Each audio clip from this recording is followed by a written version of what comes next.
Muito bom dia, sejam muito bem-vindos a esta nossa sessão, a este nosso seminário. É um gosto poder estar convosco, poder também colaborar neste seminário de Psicologia de Educação, organizado pela Ordem dos Psicólogos e pela Direção-Geral de Educação. Começo por me apresentar. O meu nome é Rui Marques, faço parte do Instituto Padre António Vieira, do IPAV, e em particular tenho trabalhado com particular interesse as questões da colaboração e da complexidade, ou da complexidade e da colaboração, em torno de um modelo que nós designamos por governação integrada. A minha proposta para esta hora que temos juntos passa por podermos, num primeiro momento, situar aqui a questão e poder partilhar convosco algumas ideias e depois termos uma segunda parte aberta à conversa. Creio que é talvez o mais importante e mais útil que podemos ter. Creio que me estarão a ouvir e a ver bem. Pedia-vos só que se me pudessem sinalizar se estou a ver alguns de vós, se me estão a ouvir bem e a ver bem a Sim, apresentação. sim. Muito obrigado pela indicação. Vamos então a este desafio. O título e o tópico para esta nossa conversa foi sugerido pela organização e muito obedientemente e com muito gosto acolhi a sugestão. Começo por chamar a atenção, enfim, situar também em termos académicos. Eu não sou psicólogo, tenho pena, tenho inveja vossa, inveja boa, mas não sou psicólogo. A minha área de conhecimento em termos académicos é aliás, bastante, direi, exótica, porque, porque o meu trajeto académico começa na medicina, eu sou licenciado em medicina, passa pelas ciências da comunicação, onde fiz o mestrado, e termina na sociologia, onde fiz o doutoramento. Talvez chegue um dia a estudar psicologia para aprender mais e poder ter também o benefício de conhecer a vossa área de conhecimento científico com mais detalhe. Mas tenho, por natureza das minhas funções, do que tenho desenvolvido, quer com o Fórum para a Governação Integrada, quer com também a Academia de Líderes Ubuntu, tenho tido muita interação com a psicologia e, portanto, e muito interesse em aprender convosco, com colegas vossos, também com literatura da área da psicologia sobre as várias matérias que tenho trabalhado. Então, a minha proposta para este primeiro arranque, para depois passarmos então a uma fase de conversa e de podermos estar alinhados num diálogo também que possa ser produtivo, é que vos possa trazer aqui uma reflexão sobre estas questões da colaboração e da complexidade. E gostava de começar por aí, por talvez vos propor um olhar sobre o tempo que vivemos. Até mesmo sobre a pandemia, porque, enfim, está no centro das nossas preocupações. Temos tido na nossa agenda, nos últimos meses, o Covid permanentemente. Nós vivemos um tempo marcado pela complexidade. E aqui chama a vossa atenção que irei usar complexidade não como uma expressão comum, corrente do nosso dia-a-dia. As coisas são muito complexas, mas procurarei ir além disso para vos falar dos conceitos base do que é um problema social complexo e do que é que entendemos como complexidade. E nós temos observado nos últimos anos um crescimento progressivo da complexidade. E isso acontece porque, como bem conhecem na teoria dos sistemas, há uma correlação positiva entre o crescimento do número de intervenientes e de interações diferentes e imprevisíveis. Nós somos, em grande medida, um sistema aberto que está permanentemente em interação entre um número enorme de elementos neste sistema, e isso torna imprevisível o que vai acontecer.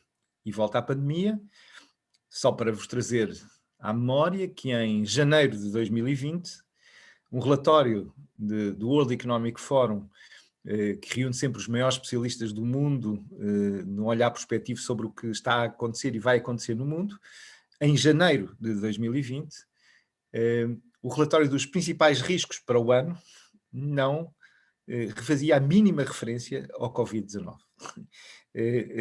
para os maiores especialistas em perspectiva e tendências, não tiveram em conta que poderia haver uma pandemia. Porque eram incompetentes? Não creio. Porque estavam distraídos? Também não. É essencialmente por esta natureza da complexidade do tempo em que vivemos. Este sistema aberto, com tantos intervenientes e tantas interações, faz com que a imprevisibilidade e a incerteza seja enorme. E voltamos à atualidade, porque é que o nosso país, como outros, está com tanta dificuldade em estabelecer um roteiro de saída da pandemia, em saber o que é que vamos fazer a seguir, porque, sendo honestos, nós não sabemos o que é que vai acontecer. Na verdade, por melhores que sejam as nossas previsões, nós temos consciência que não conseguimos determinar com clareza o que é que vai acontecer nos próximos meses, como é que vai evoluir a pandemia, por um conjunto de incertezas que marcam este tempo complexo. Claro que a globalização e o achatamento mundial contribuem muito para isso. Neste sentido, hoje sermos uma pequena aldeia conectada contribui para este aumento da complexidade. Estarmos todos muito próximos. Espero que nunca mais, se aprendermos a lição, nunca mais venhamos a repetir que é um problema dos outros. Recordam-se as primeiras declarações sobre Covid-19 era isso é um problema dos chineses, eles lá onde resolver a coisa, isso é uma questão lá com o mercado em Wuhan, não nos diz respeito a nós. Num mundo altamente conectado, globalizado, com este achatamento, obviamente diz-nos respeito a nós. E esta diluição entre fronteiras entre o nacional e o global, que traz consigo a interdependência, faz com que, obviamente, a complexidade aumente. O facto de estarmos todos ligados, conectados, aumenta imenso a complexidade. E nessa conexão, por exemplo, tem, evidentemente, grande importância a mobilidade humana. E chama a vossa atenção que não estamos a falar sobretudo de migrações. As migrações económicas ou mesmo os refugiados são uma pequeníssima parte da mobilidade humana. Por exemplo, é muito maior a mobilidade associada ao turismo ou associada às viagens de negócios. Ora, um mundo que se mexe, que tem este nível de mobilidade, que tem esta proximidade, é um mundo altamente conectado que faz com que qualquer realidade tenha um impacto à escala global muito, muito rápido. E nesse sentido, a digitalização, as telecomunicações, as redes fazem-nos com que esta conectividade seja muito evidente e por isso também qualquer coisa que acontece hoje em dia no mundo, em qualquer parte do mundo, torna-se global em segundos. Numa outra esfera, se quiserem, o nível de uma bolsa que abre em queda em Tóquio afeta imediatamente as bolsas do mundo inteiro em sequência, com impacto global de contágio enorme. E, portanto, primeira nota, gostava de vos trazer a complexidade tem vindo a aumentar e vai continuar a aumentar. E por isso nós precisamos de saber entendê-la, lidar com ela e poder transferir isso para a nossa realidade. E por isso trago-vos esta definição do que é um problema social complexo. Os ingleses cunharam esta ideia do wicked problem, que desde os anos 70 tem sido trabalhado por vários autores em várias áreas do conhecimento e também na psicologia, particularmente na psicologia social. Mas isto até nasceu num campo do planeamento urbanístico e das cidades, obviamente depois tocou logo a sociologia, mas a psicologia hoje também se debruça sobre estas dinâmicas. Um problema social complexo é um problema difícil de definir. E dou-vos um exemplo que aqui acompanhará o essencial da minha intervenção.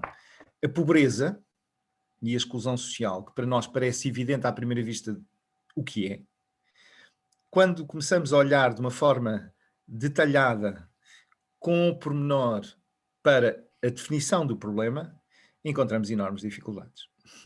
Enormes dificuldades. Porque a pobreza é difícil de definir. Não é uma simples métrica económica de um rendimento abaixo de uma determinada linha. É muito mais do que isso, como já vos irei mostrar a seguir. Mas um problema social complexo é também um problema marcado pelas interdependências e multicausalidades. Nós não conseguimos identificar a causa primeira, a causa principal. São muitas ligadas entre si e em permanente interação, o que não nos permite o sonho do pensamento linear, se quiserem, que é encontrar qual é a causa de um problema, resolver essa causa e, em sequência, resolver tudo o resto. Os problemas sociais complexos envolvem também alterações de comportamento e por isso são muito difíceis. Voltamos à pandemia e voltamos a esta decisão recente do governo, não sei se repararam, a constituição de um grupo de trabalho para estudar as dimensões e as dinâmicas comportamentais para perceber a evolução da pandemia. Envolve alterações de comportamentos, um problema social complexo. É socialmente complexo, não tem uma solução clara, não só é difícil de definir, como não tem uma solução clara. As soluções que já foram apresentadas falharam, têm déficit crónicas na sua execução. Atravessam estes problemas fronteiras de organizações e de responsabilidades. Só pedir a um colega nosso que tem o micro ligado que eventualmente possa desligar. Obrigado. E também são soluções, as soluções para os problemas complexos, que podem gerar novos problemas. Dou-vos um exemplo concreto para visualizarmos, ainda no domínio da pobreza.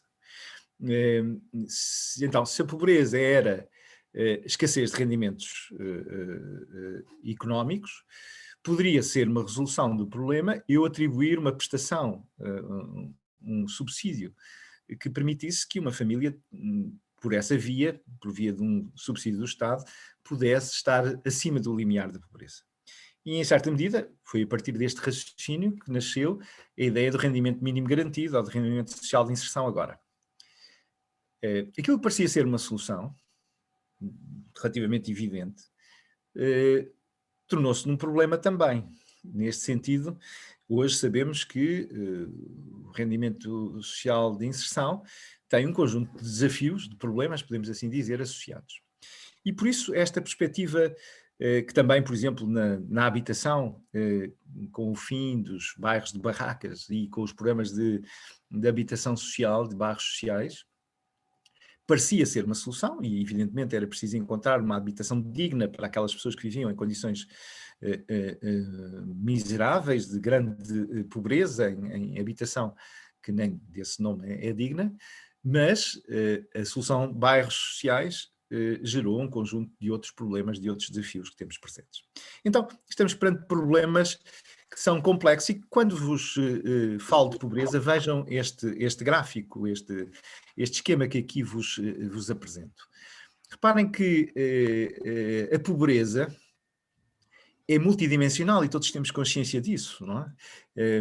Relaciona-se não só com os territórios onde vivem as pessoas mais pobres, que são territórios normalmente isolados, de risco, com poucos serviços, estigmatizados, com dimensões do seu corpo, com um conjunto de impactos decorrentes da experiência da pobreza, a má alimentação, a exaustão, a fraca aparência, com desafios nas relações de género, nas relações sociais, muitas vezes associadas à discriminação e isolamento, com a segurança, a falta de proteção e de paz de espírito que os pobres têm. Quem vive a pobreza, um dos grandes desafios que enfrenta é esta permanente insegurança, porque, por exemplo, não tem poupanças ou não tem redes familiares suficientemente fortes em termos financeiros que suportem uma dificuldade de ficar sem emprego amanhã.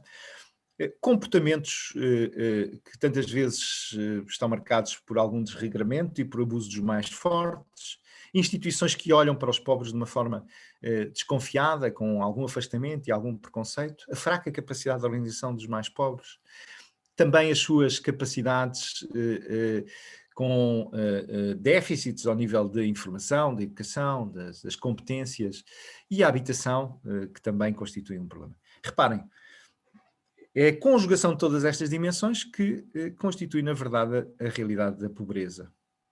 Mas o complicado são estas setas todas que aqui estão. Ou seja, um problema social complexo é aquele que, além da diversidade de tópicos que têm associado, está em permanente interação cada um destes tópicos entre si. Ou seja, o viver em territórios isolados de risco, com poucos serviços, relaciona-se com a questão da insegurança, relaciona-se com as relações sociais de discriminação e isolamento, relaciona-se com a falta de confiança das instituições e, por isso, um problema social complexo, e gostava de sublinhar este ponto, é de resolução muito, muito difícil. Dizem alguns especialistas mesmo, é irresolúvel. E isso constitui, eh, às vezes, uma declaração e um alerta que induz a desânimo. Mas como então, se a pobreza é irresolúvel, então o que fazer? Bem, nos problemas sociais complexos podemos sempre fazer melhor ou fazer pior. Podemos desenvolver políticas públicas, intervenção de vários atores, de várias áreas profissionais para minimizar o problema, ou se nada for feito, ou se forem tomadas opções erradas, fazer com que, por essa inação, o problema se agrave. Mas estamos sempre a falar de problemas de resolução muito, muito difícil e que, sobretudo, nunca estão isentos de, após um progresso, uma melhoria, de voltar atrás. Vejam, de novo, a situação concreta do nosso país. Depois de 4, 5 anos, nos últimos 4, 5 anos, em que conseguimos sair relativamente da crise dos anos anteriores e crescer em termos de PIB, reduzir as taxas de desemprego, as taxas de pobreza, agora estamos outra vez num ciclo negativo, num ciclo com grandes impactos negativos, por exemplo, no que diz respeito à pobreza. Então, aproximando-me um pouco mais do foco e do desafio aqui colocado, quanto a estas nossas perspectivas, trago-vos esta imagem como provocação.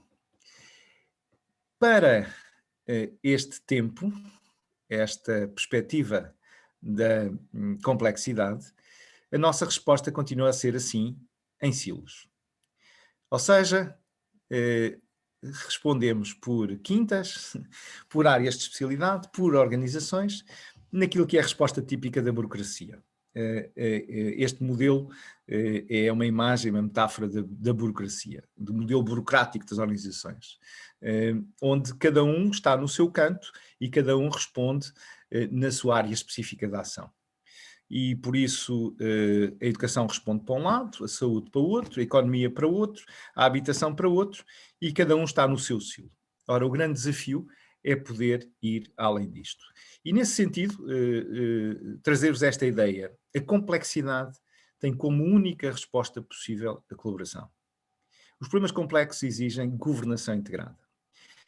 E isto tem uma grande proximidade à vossa experiência, ao vosso conhecimento científico, creio eu, e ao vosso ponto de partida. Já conversaremos sobre isso, temos já aqui várias pessoas a pedir a palavra, que vai ser ótimo para podermos conversar. Eu vou concluir só aqui, dentro de uns breves minutos, esta primeira apresentação, já passaremos à nossa conversa. Esta ideia de que a colaboração é vital, difícil e suscetível de se aprender. É vital por tudo isto, porque sem ela nós não conseguimos enfrentar a complexidade. É difícil e portanto, gostava que tivéssemos sobre esta questão um olhar muito objetivo e muito, muito realista. Ou seja, é difícil colaborar. Existem vários obstáculos individuais e organizacionais, mas podemos aprender e podemos desenvolver competências colaborativas. Creio que esse, aliás, será um grande desafio do século XXI, podermos desenvolver, exatamente para enfrentar a complexidade, competências colaborativas nos nossos profissionais, nas nossas organizações, nas nossas redes interinstitucionais. Para que seja possível concretizar aquilo que é esta abordagem de definição de colaboração. Ou seja, a colaboração é um processo, não é um episódio, não é um momento, é um processo pelo qual partes interessadas, e portanto presumimos aqui que estamos perante um conjunto de atores com interesses comuns, com um envolvimento com um determinado tema, e reparem que até podem ver o problema de perspectivas diferentes, partem das suas diferenças e procuram, reparem, soluções construtivas e mutuamente benéficas que de outra forma não poderiam ser encontradas. Estas são palavras-chave na colaboração, ou seja, ser capaz de partir das diferenças para procurar soluções construtivas e mutuamente benéficas que de outra forma não poderiam ser encontradas. E daqui surgirem impactos positivos resultantes desta análise mais abrangente dos temas e das oportunidades. Para isto, nós precisamos e temos desenvolvido muito esta perspectiva de uma matriz de governação integrada. O que é que nós precisamos? Precisamos de apostar em fatores críticos de sucesso para desenvolver modelos colaborativos, o estilo de liderança, uma liderança colaborativa, o investimento na participação das partes interessadas, de modo a que seja uma participação efetiva, eficaz, eficiente e afetiva, uma comunicação que funcione efetivamente, que tenha esta ligação entre as partes, que permita tornar comum, é isso que quer dizer comunicação, e finalmente uma avaliação, uma monitorização que nos permita perceber se estamos no caminho certo. E tudo isto, reparem, e este é um tema que seguramente vos é muito caro, depende, é um sistema interativo, dinâmico, mas que depende de confiança. A confiança, que na sociologia é estudada em particular no que se refere aqui a este domínio, na teoria de capital social, a ideia das relações de confiança que se estabelecem numa comunidade, que permitem o bom funcionamento dessa comunidade. A confiança é o oxigênio de todo este sistema. Nós, para podermos ter colaboração, precisamos de reforçar a confiança entre as partes, precisamos de reforçar a confiança entre a relação, entre a rede colaborativa e a comunidade. E, portanto, este constitui o grande desafio. E qual pode ser, evidentemente, aqui o contributo da psicologia? É grande e seguramente muito importante. Primeiro porque as psicólogas e os psicólogos estão em diferentes instituições, em interfaces de gestão de problemas complexos. Não tenho nenhuma dúvida que a vossa área profissional é uma das que se depara sucessivamente com questões marcadas pela complexidade. Não só a pobreza e a exclusão, que aqui vos referi, mas porque estamos na área da psicologia e da educação, as questões associadas ao insucesso e ao abandono escolar, por exemplo, as questões associadas à violência, maus tratos, toda a área de risco e perigo de crianças e jovens. É uma das áreas onde estudámos profundamente no Fórum para a Governação Integrada, para perceber como agir neste contexto. Ou, se quiserem, numa outra área completamente diferente, para percebermos que isto toca outras áreas, mas que também aí a psicologia pode ter um papel, pelo menos algumas áreas da psicologia, as questões associadas, por exemplo, à segurança. Hoje é evidente que o terrorismo internacional precisa de uma abordagem neste domínio, porque é um problema complexo que só com lógicas colaborativas e com esta perspectiva interdisciplinar, transversal, que várias áreas do conhecimento podem ser chamadas, várias organizações, podemos perceber efetivamente o que é que se passa com a natureza deste problema e agir de uma forma mais eficaz. Ou numa outra área que vai tocar os comportamentos, e por isso também a psicologia, e a psicologia social em particular, como as alterações climáticas. Nós, para agirmos sobre as alterações climáticas, só de uma forma integrada e com esta perspectiva que vos trago. Então, eu creio que, por natureza, a psicologia tem, apesar de, enfim, das várias áreas que são diversificadas, mas há uma área que constitui não só uma das especialidades da psicologia, mas creio que atravessa todo o trabalho de um profissional de psicologia que tem esta ideia de uma visão sistémica, de uma visão integrada, holística. Eu creio que esse contributo é muito importante, o compreender a nossa realidade a partir deste olhar sistémico, percebermos enquanto sistemas, deste olhar holístico, não só para a pessoa no seu todo, mas para a pessoa em relação na comunidade, também nas organizações, creio que é um contributo muito grande, muito válido que podem trazer.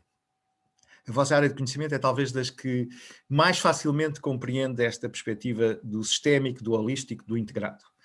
Há outras áreas que ainda estão longe, ou estão mais longe desta perspectiva, e creio que a vossa área pode dar aqui um contributo muito importante. Como também eu creio que por isso mesmo podem ser importantes construtores de pontes de colaboração. Creio que pela vossa perspectiva, pela vossa experiência, pela capacidade de compreenderem a realidade, seja na educação, seja noutros domínios, podem ser ativos construtores de pontes entre áreas de conhecimento, com esta necessidade permanente de nos ligarmos e de nos ouvirmos mutuamente, de mobilizarmos diferentes atores a partir de diferentes referenciais de conhecimento, entre esferas de ação, entre espaços, escola e comunidade, por exemplo, quando falamos aqui no domínio da educação, eu creio que nós precisamos de profissionais, mas também de cidadãs e cidadãos, militantemente construtores de pontes, capazes de tirar partido da era dos predicativos, ou seja, dos is em vez dos os, não é? Portanto, até em termos de áreas profissionais, houve tempos em que isto ou era um problema ou dos psicólogos ou era um problema dos médicos, ou é um problema dos psicólogos ou é um problema dos sociólogos. O grande desafio, evidentemente, hoje, como já tantas vezes acontece, é conseguirmos trabalhar numa perspectiva interdisciplinar, numa perspectiva interinstitucional, capazes de redes colaborativas eficazes. E isso, evidentemente, tem contributos de muitas áreas da psicologia. A psicologia, a evolução da psicologia nas últimas décadas é notável, hoje tem um papel central em qualquer sociedade. Há muito, creio que se ultrapassou a visão restritiva e pouco atenta à importância da psicologia. Hoje, várias áreas da psicologia podem dar contributos fundamentais para a gestão da complexidade. Evidentemente, esta que hoje aqui nos centra, a psicologia da educação, é muito claro, é muito evidente, a intervenção da psicologia em vários dos temas, problemas complexos associados à educação, mas em todas as outras. E por isso, termino esta minha breve intervenção para ficar à vossa disposição, para conversarmos, para perguntas e para a ideia de termos agora aqui até há um tempo de conversa e de diálogo. Vou pedir-vos, de forma talvez mais prática, se concordarem, já aqui alguns colegas foram colocando aqui questões que aqui estão no bate-papo, mas também para que quem quiser usar a palavra tem uma ferramenta, levantar a mão, já conhecem, com certeza o Zoom hoje está muito vulgarizado. Se quiserem fazer levantar a mão, eu passarei com todo o gosto a palavra para vos podermos ouvir. Mas de qualquer maneira, avançando aqui já com questões, o Fábio Martins Souza colocava-nos aqui a questão, quando nos referimos a organizações de pobres, este documento que eu vos mostrei, esta síntese, resulta de um documento do Banco Mundial, e refere-se aqui à ideia da capacidade de organização institucional, ou seja, capacidade associativa, por exemplo, de que os pobres possam fazer valer os seus direitos e a sua perspectiva de uma forma organizada e tendo voz na comunidade. Refere-se, portanto, mais à dimensão grupal, da organização grupal, institucionalizada, com voz na comunidade. Também, evidentemente, a voz individual é aqui relevante, mas aqui refere-se especificamente a esta perspectiva da organização institucionalizada, que seja capaz de fazer valer a voz, os interesses, a perspectiva dos mais pobres, por exemplo, num determinado contexto. E são conhecidas as dificuldades, mais do que óbvias, em que estas associações, nomeadamente da sociedade civil, que possam agrupar pessoas, por exemplo, de um bairro, as associações de moradores são muito importantes, mas têm perdido espaço e capacidade de intervenção por um conjunto de razões muito compreensíveis, como a vida dos mais pobres é particularmente dura, exigente, muitas vezes com um subesforço em termos de trabalho, em termos de horas de trabalho, em termos de ocupação, que não lhes liberta tempo e energia para o exercício de um compromisso cívico, por exemplo, de um envolvimento em organizações da comunidade. E, portanto, em relação a esta questão, aqui esta perspectiva que o Fábio Martins Souza nos coloca, reparem, não é nem por sombras a única dimensão, mas o facto de não terem voz organizada, com impacto institucional, com capacidade, vamos pôr assim, a expressão que por vezes é mal interpretada, mas aqui no sentido positivo de lobby, de defender os seus interesses, limita o impacto, por exemplo, nas políticas públicas. Neste sentido, eu estou agora muito envolvido na Comissão Coordenadora da Estratégia Nacional contra a Pobreza e ouvir a voz dos mais pobres é fundamental. Deparamos, no entanto, com a dificuldade de encontrar vozes institucionais que possam agregar representação e fazer ouvir. Claro, há sempre a solução de ouvir pessoas individualmente consideradas. Ainda não tenho aqui pedidos de perguntas ou de comentários, sintam-se à vontade para uma coisa ou outra. Gostava que pudéssemos ter aqui um tempo de diálogo e de abrir aqui a possibilidade à participação, nomeadamente também ter a vossa leitura sobre estes desafios, a partir do vosso olhar, da vossa realidade, da psicologia, como é que vem a vossa intervenção no domínio da complexidade e da colaboração, como é que se revêem na descrição que eu vos propus, o que é que podem aqui acrescentar. Sintam-se à vontade para pedir a palavra ou via levantar a mão, ou se quiserem escrever aqui no chat, se for mais fácil, para pedirem a palavra e usarem a palavra. Abrir a oportunidade de participação, creio que é importante.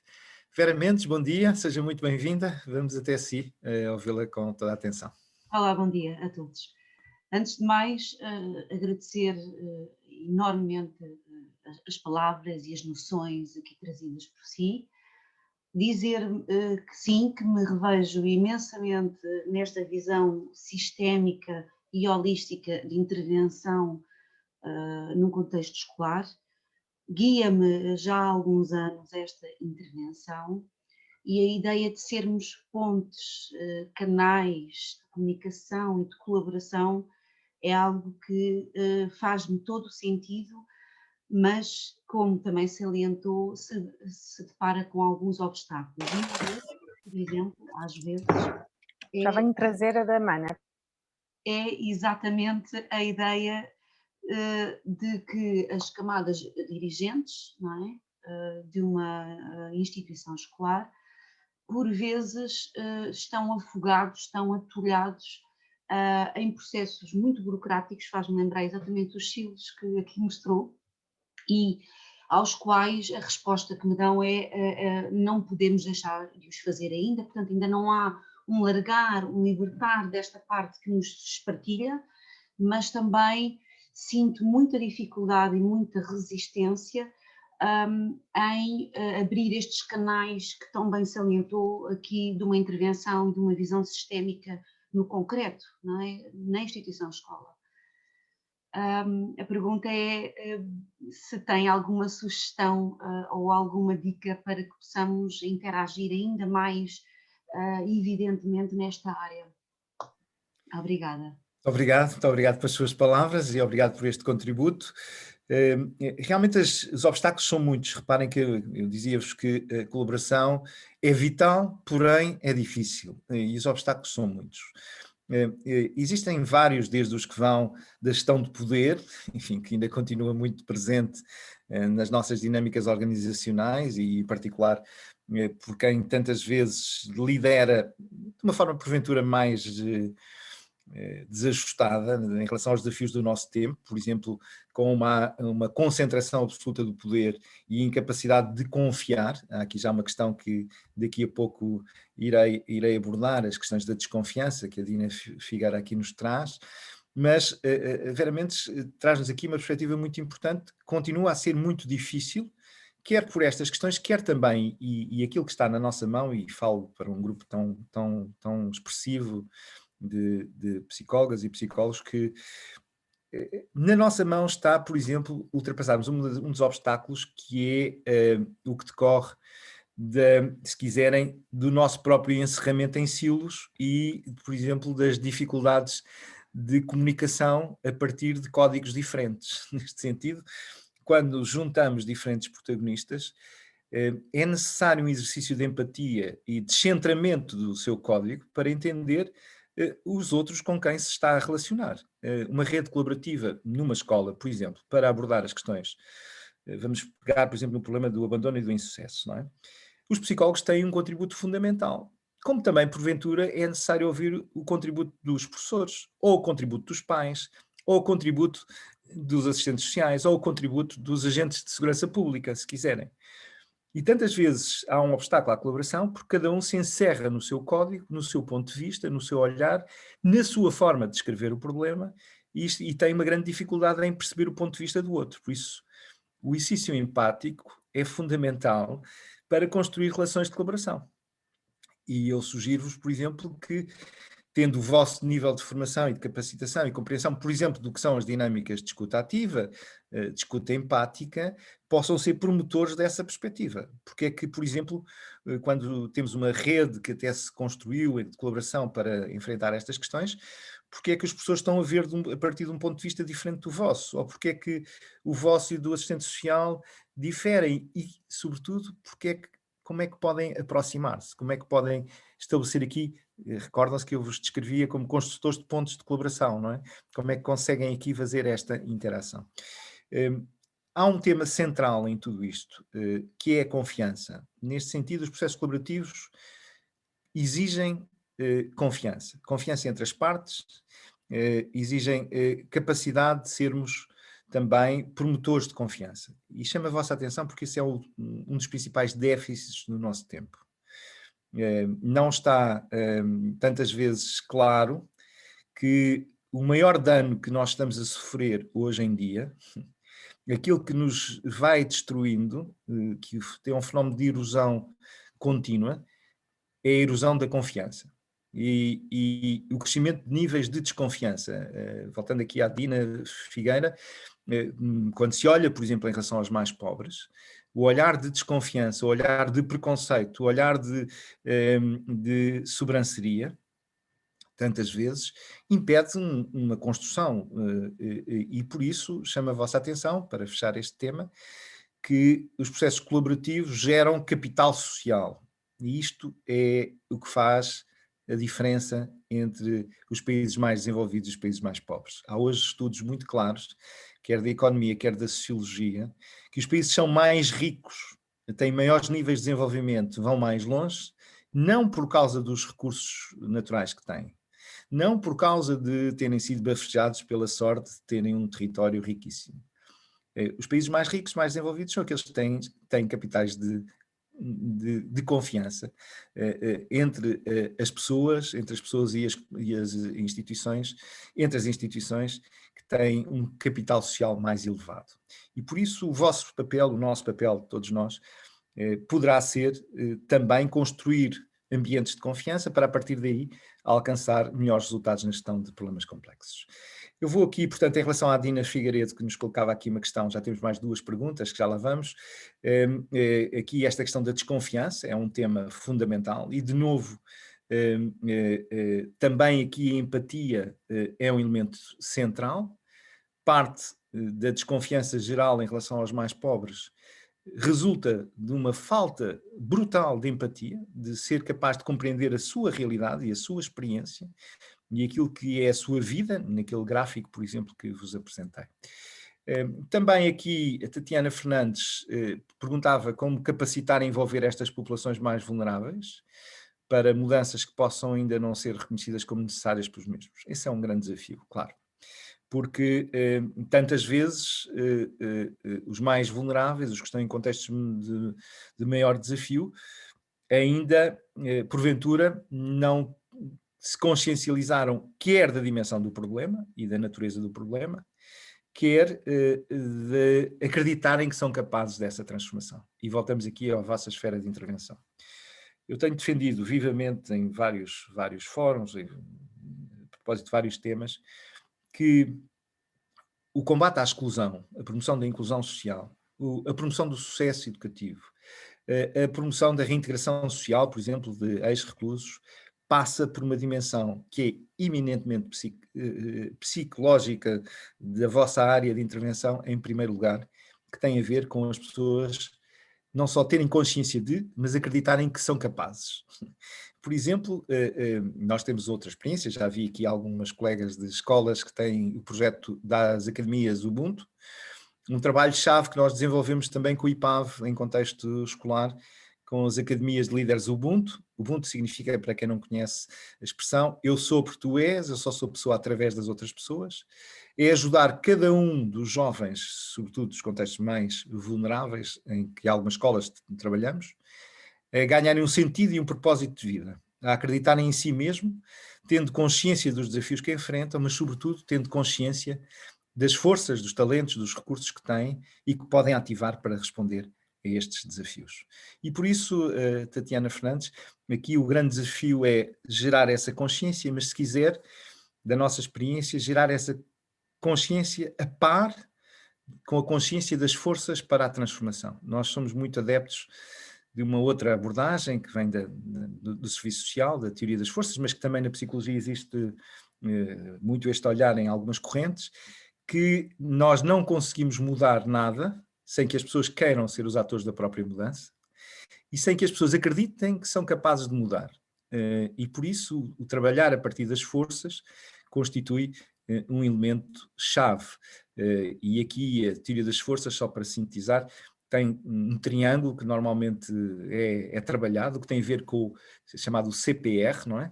O que tem a ver com o C das capacidades e da coragem, aquilo que já existe na pessoa, as suas capacidades, a sua coragem, as suas competências, o P das suas possibilidades, das potencialidades, daquilo que ainda não existe, mas pode vir a existir se ativado, e o R dos recursos. E é ativando este CPR que nós conseguimos, a par com a consciência das dificuldades, ter a energia suficiente que eu achar que sou capaz, que tenho recursos, que não estou amarrado a um destino fatal, fará a diferença na intervenção. Vamos aqui agora até ao Fábio Martim, que também pediu a palavra. Vamos até si para o ouvir, e depois a Ana Cristina, que também aqui pediram a palavra, para vos ouvir. Ok, muito obrigado pela atenção e também por me já ter elucidado a respeito da primeira questão que enderecei.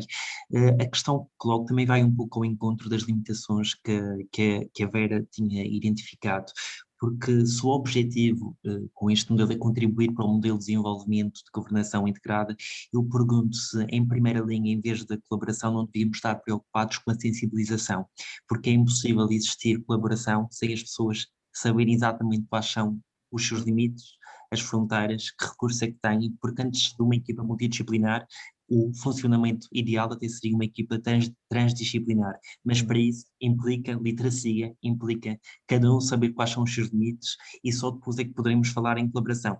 Não sei o que é que... qual é a sua opinião idealmente sobre esta temática, mas parece-me que uma antecede naturalmente a outra e tem impacto, porque o que nós vemos, por exemplo, nesta situação da Covid, é que até há partes interessadas neste processo de colaboração, sobretudo a própria comunidade, que não sendo especialista, requer de alguns comportamentos cívicos e preventivos que depois têm impacto em todo o mundo, e o que nós vemos é que esta dependência, exatamente pela desinformação, pela incapacidade de muitas vezes estarmos todos integrados no mesmo modelo de ação, tem impacto em todos nós. E, portanto, gostaria de ouvir a sua opinião sobre isso.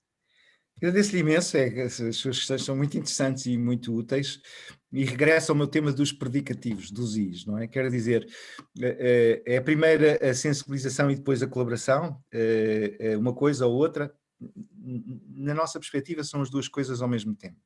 E são as duas coisas que estão relacionadas entre si, neste sentido, para um bom processo, se quiser, de sensibilização, é preciso de colaboração, e colaboração de vários atores e com várias linguagens e várias capacidades de intervenção, e evidentemente para ter melhor colaboração, como diz, e tem toda a razão, preciso de ter a sensibilização, que as pessoas se sintam mobilizadas, atentas ao tema. E, portanto, o grande desafio, creio que é sempre encontrarmos forma de... voltamos ao sistémico, holístico e integrado, não é? Portanto, aqui o meu mantra, que conhecem muito bem, portanto, que aliás tenho aprendido muito com psicólogas e psicólogos também esta ideia, não é?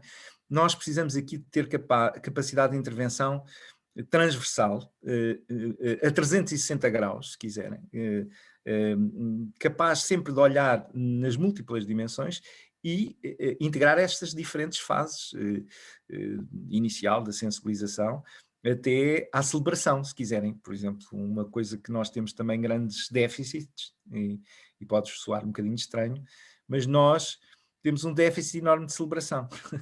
Neste sentido, quando enfrentamos problemas complexos, que são tão difíceis, a estratégia de uma rede colaborativa é saber também estabelecer etapas intermédias, caminho que vamos fazendo, e celebrar as vitórias que vamos alcançando. E celebrar mesmo. Não temos medo de parecer fútil ou desnecessário celebrar, porque quem não celebra, quem não é capaz de comemorar os que já alcançamos, perde uma oportunidade extraordinária de ganhar energia para o que há ainda a fazer, para o que ainda temos para vencer.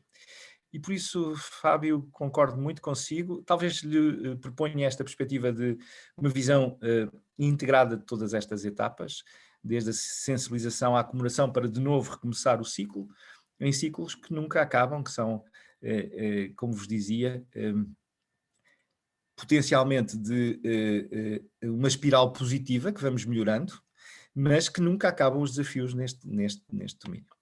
E agora vamos até a Ana Cristina, que também tinha pedido aqui a palavra para ouvir. Vamos ouvi-la, Ana Cristina Santos, com todo o gosto. Olá, muito bom dia a todos. Muito obrigada pela sua intervenção e agradeço a atenção para me ouvir. E eu tinha um comentário, uma sugestão e uma dúvida ao mesmo tempo, e que tem a ver com o seguinte. Eu desenvolvo intervenção num agrupamento de escolas. E este trabalho colaborativo, porque nós trabalhamos com entidades de primeira linha, com entidades de segunda linha, e este trabalho colaborativo vai sendo desenvolvido e, no caso do meu agrupamento, foi desenvolvido a partir, digamos, de uma iniciativa privada e individual. Ou seja, eu que sou a cara junto de algumas famílias e que trabalho para esta comunidade escolar em específico, criei redes colaborativas, por exemplo, com as equipas de apoio à família da Santa Casa da Misericórdia de Lisboa, com a CPCJ de Lisboa Oriental. E a sensação que eu tenho é que, não estando cá eu, essas redes colaborativas nem sempre existem. Ou seja, eu tive, por acaso, em termos organizacionais, a liberdade, por parte da direção do meu agrupamento, para construir estas redes.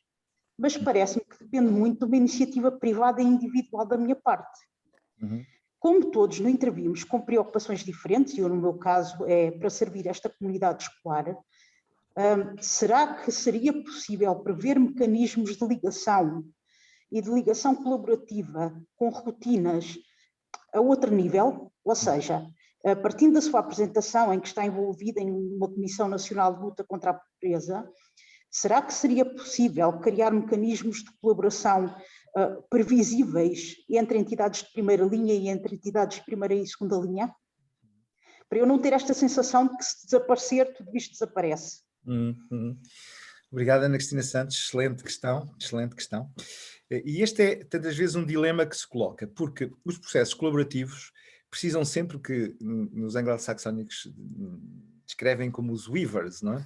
Em português não é fácil a palavra, os tecelões ou os serezidores precisam de pessoas que têm esta capacidade enorme que eu descrevo da forma mais, que eu gosto mais, de construir pontos, não é? E neste sentido, não há processos colaborativos sem construtores de pontos, sem pessoas como no seu caso, como provavelmente muitas das nossas colegas que aqui estão, muitos colegas que aqui não estão, que têm este compromisso para tecer uma rede colaborativa, para juntar organizações, competências, recursos, em torno da resolução de um dado problema.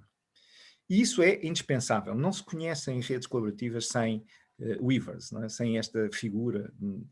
Agora, como muito bem sublinha, muitas vezes temos para nos desafiar o problema de que a rede fica dependente desse construtor de pontos. E se ele não está lá ou ela não está lá, deixa de funcionar. Isso quer dizer que ainda não atingiu essa rede a maturidade suficiente, porque o que deve acontecer é que progressivamente, depois do impulso inicial de uma líder que é capaz de construir estas pontes, se multiplica a liderança e mais protagonistas possam ser construtores de pontes. Eu tenho um livro aqui na minha secretária que vos sugiro, muito interessante, que se chama, enfim, está em inglês, mas a ideia da comparação entre a estrela do mar e a aranha, em termos de modelos de liderança. E chama a atenção que a aranha, que constrói redes, tem uma grande limitação, que é, se cortarem a cabeça à aranha, acabou-se. Portanto, já não há mais trabalho nenhum. Enquanto a estrela do mar, que tem um modelo que é metáfora usada, de liderança distribuída, não existe propriamente uma cabeça só que controla tudo e sem a qual nada se faz. Uma estrela do mar, se ficar sem um dos seus 5 raios, continuará a funcionar. Como é que nós conseguimos isso? Não é fácil, não é fácil, mas progressivamente eu acho que nós conseguiremos, para se quiserem, um roteiro de sustentabilidade nas nossas redes colaborativas, ir percebendo como é que nós nos vamos tornando, os que liderámos o processo inicial, nos vamos tornando dispensáveis. A grande obra de uma líder colaborativa é tornar-se dispensável, ou seja, que a rede funcione mesmo sem ela. Porque nenhum de nós é eterno, nenhum de nós vai eternizar numa determinada função, e mesmo que pudesse ser, não era bom. Porque os processos de liderança colaborativa devem ser processos partilhados, devem ter vários atores, devem envolver vários líderes e ter esta capacidade de resiliência, de não dependência de uma só pessoa, de uma só figura. Nunca retirando a importância a estas pessoas. Por exemplo, no início, se não houver esta pessoa, é muito difícil que se construa a rede. Mas progressivamente eu creio que podemos ir melhorando. E como muito bem se sublinha, nós precisamos disso mesmo, desde o nível micro ao nível macro. Mas no micro, onde estamos aqui, por exemplo, as nossas escolas, nós precisamos exatamente deste trabalho, desta capacidade e ter consciência clara que esta é uma das competências fundamentais do vosso trabalho. Não só naquilo que diz respeito ao específico da pessoa a quem servem, a criança ou jovem, que por alguma razão e uma questão que se coloca entra no vosso raio de ação, mas depois esta vossa capacidade de construírem redes colaborativas para dar resposta a esses temas. Vou até aqui um outro comentário, o professor António José Rebelo, que nos diz como é que podemos falar em colaboração quando continua a existir no mundo socioprofissional atitudes corporativas. Hoje o psicólogo poderá ser entendido como trabalhador profissional de intervenção social, mas esse foi um trabalho muito difícil de ser assumido, porque teve que lidar com corporativismos resistentes, os quais vieram de vários lados, ou mesmo essencialmente da sociologia, da economia, das ciências sociais. Como é que podemos compreender ou explicar esta situação? Não esquecer que o psicólogo foi e é um autêntico pedreiro. Obrigado por este seu comentário. É verdade, um dos bloqueios aos processos colaborativos é eu defender a minha quinta.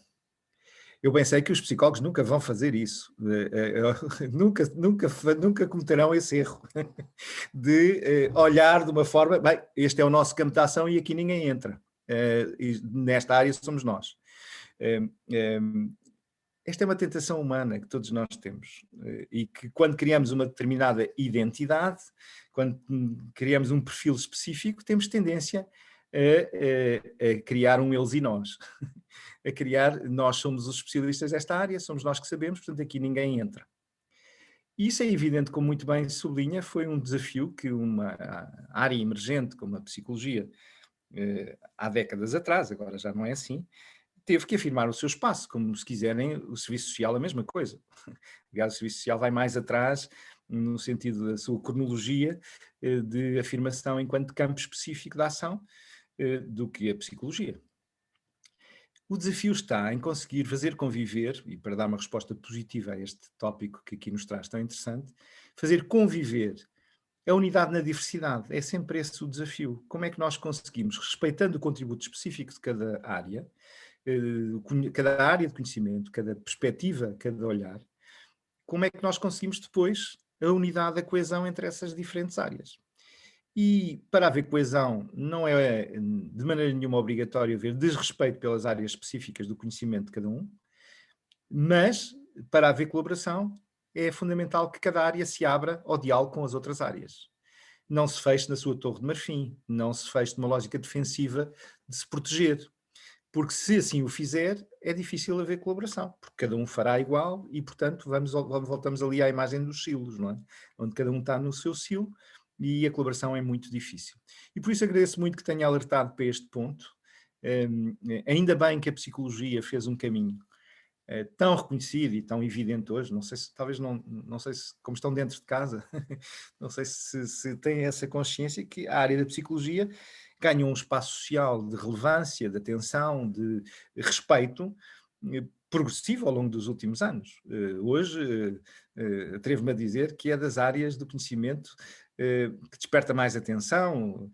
Claro, para isso contribuiu muito também toda a afirmação pública das vossas diferentes áreas específicas, mas, por exemplo, das neurociências e toda a atenção em relação às descobertas fantásticas que têm sido feitas sobre o funcionamento do nosso sistema nervoso central, da vossa intervenção em múltiplas áreas que vão desde a mediação às questões associadas às organizações, às questões da psicologia comunitária, enfim, os psicólogos hoje estão em todo o lado, e mais algum.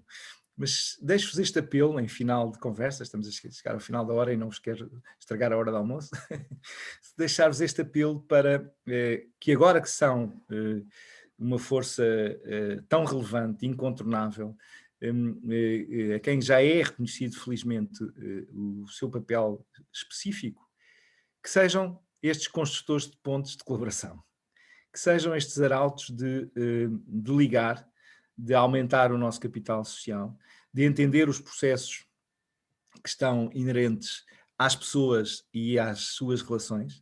E termino esta ideia em torno do Ubuntu, que aqui nos tem mobilizado, e já vi que várias de vós já estão a desenvolver as academias Ubuntu nas vossas escolas. A ideia-chave que nós, perante tantos desafios do nosso tempo, ou colaboramos ou não vamos sobreviver. E seria uma enorme estupidez. Porquê? Porque a nossa espécie conseguiu diferenciar-se, vencer os obstáculos e as adversidades do contexto. Porquê? Porque soube colaborar melhor que as restantes. Não era porque éramos os mais fortes, não era porque éramos os maiores, não é nada disso. Éramos simplesmente os que soubemos colaborar melhor. Os que soubemos cooperar entre nós para caçar juntos, para nos defendermos juntos, para dividirmos trabalho, para inventarmos a agricultura, para controlarmos o fogo, para termos cidades, para conseguirmos chegar onde chegamos. E por isso termino com uma nota de esperança, muito Ubuntu, e muito provocatória para alguns, mas creio que para os que aqui estamos, óbvia. Tu não és humano porque pensas, o padrão cartesiano, se quisermos, do penso logo existe já não nos explica. Também o sinto logo existo, do Damásio e de todos os que têm trabalhado a inteligência emocional, ajuda-nos e acrescenta em relação ao penso logo existo, mas na verdade o que o Ubuntu nos traz é uma outra afirmação que soma, sempre a somar, sempre predicativo, sempre e, não é? Soma-se ao penso, ao sinto, relaciono-me logo existo. Eu sou em grande medida fruto das minhas relações que me vão construindo como pessoa e por isso desejo um ótimo resto de seminário, uma ótima semana e obrigado por terem tido a paciência de me ouvir ao longo destes minutos. Até breve. Deixei o meu e-mail aqui no bate-papo para alguma coisa que vos possa ser útil, mas é fácil, é rmarques, sem pontos, rmarques@ipav.pt e estarei sempre à vossa disposição. E obrigado pela vossa atenção e obrigado pelo convite para estar convosco.